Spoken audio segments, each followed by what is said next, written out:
Hey Honeybunches! It's time! Finally, to review Deliciously Ella's new cookbook, Quick and Easy Plant-Based Deliciousness. Woohoo! I reviewed her last cookbook and I think that was quite appreciated. Deliciously Ella is a rather big brand, a mega hella brand. And I'm sure this cookbook is already in the hands of a lot of you, or it's on the radars of a lot of you. So as the title of this video points out, I made 20 recipes from this cookbook. I did that for two reasons. Number one, gotta be going onwards and upwards from the last cookbook review. And number two, there were actually genuinely more recipes in this book that interested me. And I guess the side note is that I took a more chiller approach to trying them. In the past I might have been, gotta make them to the T. But this time if I didn't have an ingredient, I swapped it out. If the recipe didn't work, I improvised. I took over to not waste the ingredients. To give you a bit of context, if you're new here, I'm Phoebe. I write vegan and gluten-free recipes myself. I've self-published 3 cookbooks, and it was quite interesting to do this cookbook review after or during tidying up writing my 4th cookbook, or more so a pitch, which regular Honeybunches I just sent out agents and publishers this past week, so yay! I've got most of Deliciously Ella's cookbooks, so it was interesting to see the evolution. I don't necessarily get it for the recipes, I'm more excited for the techniques because she has a whole team of people behind her. I don't think she makes a whole lot of the recipes herself these days, and the plant-based chefs, I want to get the goss. For example, whipping natural coconut yogurt into a very reliable vegan whipped cream, although coconutty substitute, got from here. Understanding how buckwheat works in baked goods, got from Deliciously Ella, etc. Didn't really find new techniques upon my first read when I got it in the mail, but having cooked from it, there's still are some that I will take forward with me in my own cooking style. So the evolved techniques in this cookbook are blanching things in a bowl, not parboiling them, which just means it's a lot easier. You boil the kettle, get a heat-proof bowl, put your broccoli or whatever in there and pour the hot water over and set and forget for a couple of minutes. I quite like that. She no longer insists that you have to soak cashews or sunflower seeds or whatever the nuts or seeds may be for sauces or marinades, which does depend on your blender, and I do think that just 10 minutes of soaking in hot water, especially for cashews, does help even if you have a high powered blender, because I have a high powered blender but it's not as good as it once was, you know, and she uses a NutriBullet, and from a ex-NutriBullet user, I know she's going to face that problem too. But for people who are discovering plant-based eating for the first time, I think that is a sensible thing to do, to get the soaking out of the picture, because it is a bit of like a time black hole when you're cooking for, gotta soak the cashews, brill. This is a simple thing, but she got me grating zucchinis on a box grater. You know the horizontal ones? It's equivalent to a mandolin. I thought it would be much thicker and was for slicing cheese. But anyway, no. Grate zucchini, or anything you would slice on a mandolin if you don't have a mandolin. There's a salad recipe in here which I made, in which she roasts canned corn, which is a really delicious thing I would encourage you to do. Not for very long, but it just sort of makes it slightly crunchy and yeah, really delicious for salads or tacos, whatever it may be. And I feel like in general they've definitely improved yet again, thank God. The sweet section, I mean, massive kudos to them. They're trying to toe the line between healthy, whole food cooking but also like sweet treats that taste decadent and like a dessert. So I feel like texture in the dessert department has gone up a level, but I think they've realised that spelt flour really is one of the answers, the keys to doing that. So if you're like me and need to be gluten-free, you're kind of like, there are some recipes that you can't really make because spelt isn't gluten-free. But that being said, I had lots of fun sweet moments in this. So real quick, what are some old techniques that she still uses? Roasting vegetables in the oven before you put them into a curry, or just par roasting as opposed to par boiling or par steaming, which someone else might do, which does taste more delicious. Roasted cauliflower is more delicious than boiled cauliflower, I think we can all agree, but it is a bit of a time-consuming practice. But now I'll pass it over to voiceover Phoebe to take you through the recipes I made. Enjoy. Hey Honeybunches! So the first recipe I made was this mushroom and walnut ragu, which is Matt's favourite, Ella's hubby, and I totally agree. It was definitely one of our favourites as a family. You toast up walnuts, there's heaps of mushrooms in there, tomatoes, bay leaves, spices, and you have it with spaghetti. And I've only had one other ragu in my lifetime, and that was really dry, and this wasn't, and it was pretty simple. And in terms of like vegan bologneses, This was definitely one of the best I've had. Yeah, really like the toasted nuts in there. This was a really surprising recipe. Really simple. Almond, like black beans, almond butter, tofu, broccoli, greens, and ginger and spring onion and stuff. I would say the almond butter, how the recipe is written, it's not ideally like placed in the recipe. It was a bit hard to stir in at the end, but this was really tasty and I've made this a number of times. Really surprisingly good. Yeah. I made the artichoke and cannellini bean dip. Look, it was okay, but if I was to make something of this ilk, I would probably turn to my artichoke cannellini type bean recipe, which is in my 3rd cookbook. Non-subtle plug. Yeah, it was okay. Nice and beany and garlicky, but I don't know, I don't like have a lot of sandwiches being a gluten-free person because gluten-free bread's kind of expensive, so I just sort of had it with crackers and did the odd thing in. Yeah, it was good. It was fine. Turmeric and courgette pancakes. These were surprisingly amazing. I'm sort of, you know, skeptical when it comes to chickpea flour and trying to emulate egg things because I've had trouble with it in the past, and with my latest cookbook I've really mastered it. But this, yeah, proved to be a different way to get there. Not very eggy, but it cooks right through. It's really moorish. Yeah, it's just really savoury. It was a bit dry, but that was probably our fault because we didn't have enough guacamole topping on it. Mushroom stroganoff. This was okay. My mum and my brother really liked this, but personally I found it far too rich. Sort of the creamy element is provided by 1 whole can of coconut milk, and I just found this too heavy. But then I have also been having, yeah, as I mentioned, some gut troubles the last few months, and so any really rich food, like this recipe as well, hasn't really gone down too well with me. Yeah, look, satay peanut butter type curry to me just tasted like thinned out peanut butter. It was way too rich for me. I really didn't like this, but you might, so you do you and decide what you think. Roasted garlic and chive spread. This is a bit of a fail because I didn't roast the garlic, I just cooked it a bit.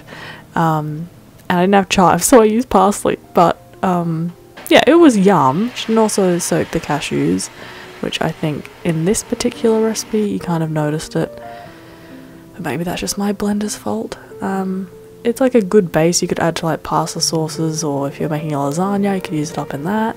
Yeah, it was fine. Meh, you know. It was okay. It was technically quite yum, but just I have a high expectation for yum. Lemony courgette with spinach pesto. This is really lovely. I kind of find her sort of sauces and pestos a bit interesting because there's often not enough like basil for my standards because I like them really herby.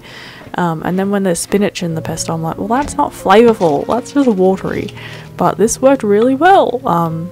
It was basil-y enough, but it was sort of saved by the addition of capers and lemon zest, which you can see sort of, as well as being in it, you sprinkle it on top, so that sort of made the flavours a bit more punchy. Yeah, and strong enough for my liking. Yeah, this was a fave, it was good.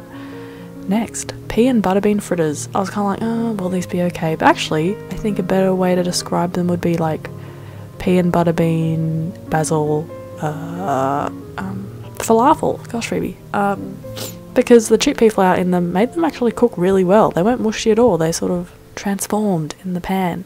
They were quite good. Next, creamy kale and mushroom salad. I didn't really make this to the right quantities because I was using homegrown kale. Proud moment. You toasted some seeds and some spices to sprinkle on top. That was really yum, and made like a cashew dressing, which probably had too much. And there was mushrooms in there and croutons. It was okay, but I found it just a bit like thick, but maybe that was because of my kale ratio.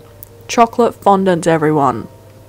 These are like 5 ingredients and were just heaven to make. Like, so easy. If you like, I don't know, are having a chill dinner with some loved ones and then you're like, no, I feel like dessert. You could whip these up after dinner type of thing because they're pretty quick. And then you just plonk a little bit of chocolate in the middle and that helps the gooey centre, but I think you could leave it out and they'd still have gooey centres. Sorry, there's not a pic of me trying it, but favourite recipe, everyone. Was so good. And I used gluten-free flour in that and the texture was great.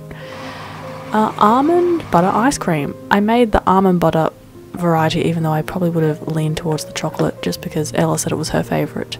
And after trying it, I was like, yeah, nice. But then I realised it tastes like caramel, because that's essentially the ingredients: almond butter and dates and almond milk and salt. It was okay, but I probably won't make it again. This was a surprisingly delicious one with really simple ingredients I wouldn't necessarily imagine make something so special. The sort of flavours come from coconut yogurt, pesto and lemon zest. Again, really simple, but this was surprisingly good, like really filling, gentle, really lovely. Okay, cauliflower cheese. This was a surprisingly fabulous one. You make a cheese sauce with almond milk, which for one usually I don't find produces a creamy enough result, but then there's Dijon mustard and vinegar in there. There's also sage in with the cauliflower, and it was really good. Not really cheesy, but it was really yum, and the flaked almonds on top worked really well. Okay, coconut and blueberry muffins. Words Phoebe. I used gluten-free flour, which he said you can do, but you know, look at them. They're not amazing, but my mum said the texture was fine and I should stop fretting, so whatever. This was a really lovely dinner. You roast the zucchini, which actually transformed it into one of its best selves, and the dressing for the potatoes was so good. Capers, dill, mustard, olive oil, and it sort of like soaks into the boiled potatoes, and so the flavour just keeps getting better. It was so good. Toss it with the roasted zucchini and asparagus. This was heaven. Yeah, really sort of like, oh, I didn't expect it to be this good because I have deep lingering prejudices about zucchini, but you know, they're changing because it's actually a really lovely vegetable when paired with the right things. Yeah, one of my favourite recipes in the book for sure. What's the next one, baby? Like, oh yeah, nut butter chocolate chip cookies. Okay, well, this turned out to be like one of my favourite gastronomic moments of 2020. However, I followed the recipe. I think the problem was it said tablespoons, and let's be real, that's a pretty non-specific measurement. So I was making the dough and it wasn't turning into a dough, so I added some things, it just took over, and what I did produce was so gooey on the inside and so crunchy on the outside. They were heaven, and you would not know there was nut butter in them. They just tasted like one of the best chocolate chip cookies you'll ever have.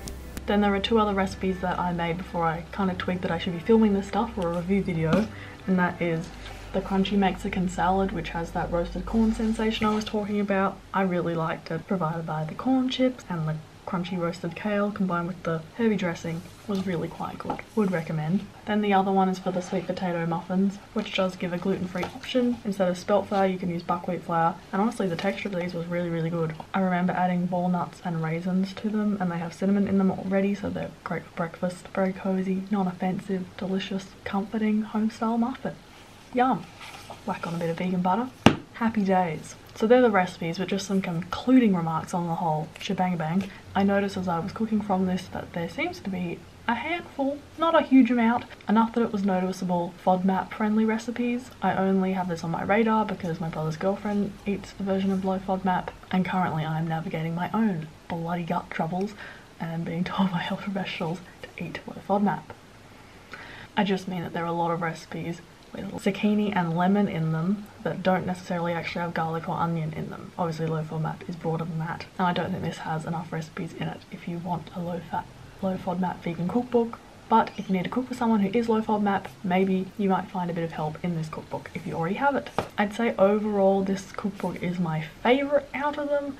None of her cookbooks to me have been like, oh my gosh, going to have it.